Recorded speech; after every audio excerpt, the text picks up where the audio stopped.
पंडित रामप्रसाद बिस्मिल जी जब बचपन में थे तो उनके घर में उर्दू का शिक्षक उनको पढ़ाने के लिए आता था।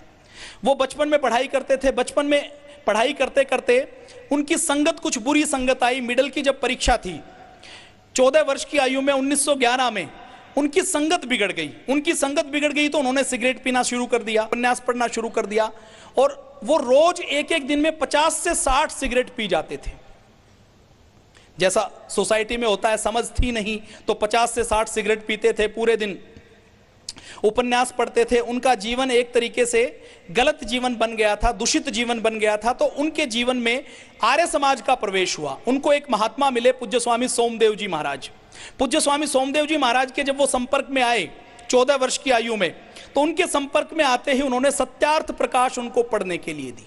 सत्यार्थ प्रकाश को जब उन्होंने पढ़ा तो उनके जीवन में एकदम परिवर्तन आया और उनके जीवन में ऐसा परिवर्तन आया कि उन्होंने सिगरेट और उपन्यास पढ़ना तो दूर की बात है, उन्होंने उबला भोजन करना शुरू कर दिया, रात का भोजन बंद कर दिया, नमक खाना बंद कर दिया, जनेऊ धारण कर लिया, रोज हवन करना शुरू कर दिया, रोज आर्य समाज में जाना शुरू कर दिया, रोज योग करना शुरू कर दिया, रोज प्राणायाम करना शुरू कर दिया, रोज दंड बैठक लगाना शुरू कर दिया। और 14 वर्ष की आयु में जो उन्होंने संकल्प लिए, वो चाहे योग का संकल्प था या यज्ञ का संकल्प था, जिस दिन उनको फांसी लगाई गई उस दिन सुबह जब एक सिपाही जाता है और वो तो देखता है कि वो फांसी के काल कोठरी के अंदर भी 1 घंटे बाद फांसी देने वाली है, लेकिन उस समय भी वो दंड लगा रहे हैं। तो उन्होंने पूछा कि अब तो ये शरीर खत्म होने वाला है, अब दंड लगाने का लाभ क्या है, अब योग प्राणायाम करने का लाभ क्या है। तो पंडित रामप्रसाद बिस्मिल जी का संकल्प देखिए कि उन्होंने उस समय कहा कि ये मेरा संस्कार और संकल्प है कि जब तक अंतिम सांस रहेगी मैं रोज योग करूंगा, व्यायाम करूंगा। और ये शरीर तो खत्म हो जाएगा लेकिन ये संस्कार खत्म नहीं होंगे। मैं अगली बार जब भारत माता की गोद में दोबारा जन्म लूंगा तो और मजबूत शरीर लेकर जन्म लूं ताकि अंग्रेजों से फिर मैं संघर्ष कर पाऊं। तो ये उनका योग और यज्ञ का संकल्प था।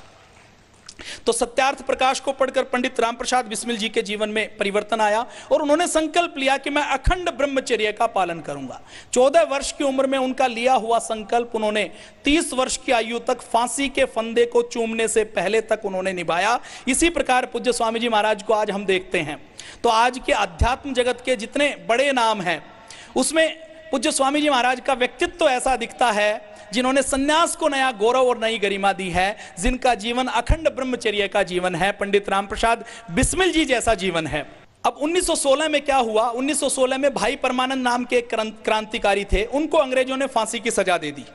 और 1919 में जब विश्व युद्ध खत्म हुआ तो अंग्रेजों ने और अत्याचार करने शुरू कर दिए। महात्मा गांधी अंग्रेजों के पिट्ठू बनकर सिपाहियों की भर्ती करवा रहे हैं कि विश्व युद्ध में अंग्रेजों को हम सिपाही देंगे, नौजवान देंगे तो विश्व युद्ध के बाद वो हमें आजाद कर देंगे। लेकिन अंग्रेजों की आजाद कराने की कोई योजना नहीं थी।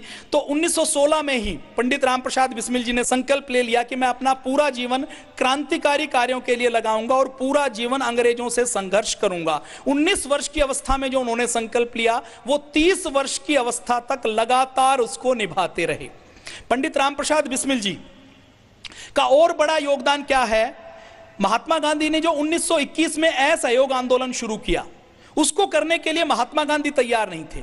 पंडित रामप्रसाद बिस्मिल जी पहले कांग्रेस के क्रांतिकारी कार्यकर्ता थे। सारे कार्यकर्ता, सारे हमारे देशभक्त, क्योंकि एक संस्था केवल कांग्रेस थी तो कांग्रेस में रहते थे। अहमदाबाद में कांग्रेस का अधिवेशन हुआ, 1919 में जलियांवाला कांड हो चुका था। तो 1921 में जब वो उस अधिवेशन में गए तो उस अधिवेशन में पंडित रामप्रसाद बिस्मिल जी ने पूर्ण स्वराज्य के प्रस्ताव का पूर्ण समर्थन किया और उन्होंने अपने नौजवानों को साथ लेकर पूर्ण स्वराज्य का प्रस्ताव पारित करवा के गांधी जी के ऊपर दबाव दिलवाया कि वो असहयोग आंदोलन शुरू करें, क्योंकि जब तक अंग्रेजों को पूर्ण असहयोग नहीं किया जाएगा तब तक अंग्रेज इस देश को छोड़कर जाने वाले नहीं हैं। असहयोग आंदोलन शुरू करवाया गया। चोरा चोरी की एक घटना हुई, कुछ 20-22 पुलिस वालों को क्रांतिकारियों ने थाने के अंदर जला दिया। गांधी जी ने उससे द्रवित होकर असहयोग आंदोलन वापस ले लिया। अब कांग्रेस को तो उन्होंने एक सेफ्टी वाल्व की तरह बनाया था कि जब कोई क्रांतिकारियों का प्रेशर आए तो उसको रिलीज कर दिया जाए। 1885 में कांग्रेस की जो स्थापना की गई वो एक अंग्रेज एओ ह्यूम ने की थी। 1857 की क्रांति में अंग्रेज अपने भारतीयों के ऊपर बहुत अत्याचार किए थे, जो इटावा में कलेक्टर के रूप में काम करता था। तो जो असहयोग आंदोलन बंद करने के बाद पंडित रामप्रसाद बिस्मिल जी ने गांधी जी के ऊपर दबाव बनाया, गांधी जी उनके किसी भी प्रस्ताव को मानने के लिए तैयार नहीं थे, तो उन्होंने अपनी अलग विचारधारा बनाई जिसको आज कहा जाता है गरम दल और नरम दल की विचारधारा। तो गरम दल की स्थापना में लाला लाजपत राय के साथ साथ पंडित रामप्रसाद बिस्मिल जी का भी बहुत बड़ा योगदान है। जब उन्होंने देख लिया कि ये कांग्रेस से देश का भला नहीं हो सकता, तो उन्होंने कहा कि हम अपनी अलग पार्टी बनाएंगे, अलग संविधान बनाएंगे। तो उन्होंने हिंदुस्तान रिपब्लिक एसोसिएशन के नाम से अपनी अलग पार्टी बनाई, उसका संविधान बनाया। आज भी वो संविधान इंटरनेट के ऊपर अवेलेबल है। जब उस संविधान को हम पढ़ते हैं, HRA का जो पीले रंग का जो उन्होंने 4 पेज का पत्रक बनाया, जो संविधान बनाया, आज भी जब हम उसको पढ़ते हैं तो उस जो हमारे पंडित रामप्रसाद बिस्मिल जी, शहीद भगत सिंह ने जो संविधान बनाया, उसके सपनों का भारत आज तक नहीं बना है। वो जो शिक्षा व्यवस्था चाहते थे, वो जो अर्थव्यवस्था चाहते थे, वो जो कृषि व्यवस्था चाहते थे, वो जो कानून व्यवस्था चाहते थे, वैसी व्यवस्थाएं आज भी अपने भारत में नहीं बन पाई हैं। तो पूज्य स्वामी जी महाराज ने 2009 में व्यवस्था परिवर्तन के अभियान को लेकर भारत स्वाभिमान की स्थापना की। पहले योग को स्थापित किया, आयुर्वेद को स्थापित किया।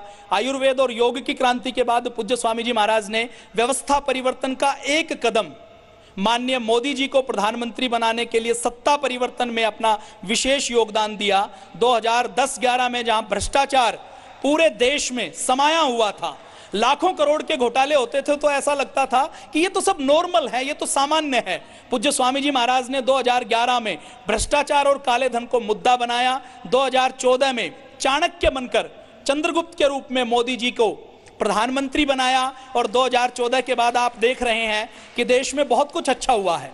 तो उसी व्यवस्था परिवर्तन के अभियान में पूज्य स्वामी जी महाराज और पतंजलि योगपीठ लगा हुआ है। और अब पतंजलि योगपीठ का योग की क्रांति, आयुर्वेद की क्रांति, सत्ता परिवर्तन की क्रांति, और सत्ता परिवर्तन के बाद जो स्वदेशी की हमने क्रांति की, पंडित रामप्रसाद बिस्मिल जी का भजन, मेरा हो तन स्वदेशी, मेरा हो मन स्वदेशी, पूज्य स्वामी जी महाराज लगातार उसको गाते हैं, और केवल गाते नहीं, उसको जीते हैं। आज पूरे हिंदुस्तान में 16 लाख कंपनियां हैं। 16 लाख कंपनियों में से कोई एक कंपनी यदि कोई है जिसका संकल्प है कि हमारा 100% मुनाफा केवल चैरिटी के लिए है, तो वो आपकी संस्था, आपकी कंपनी पतंजलि है।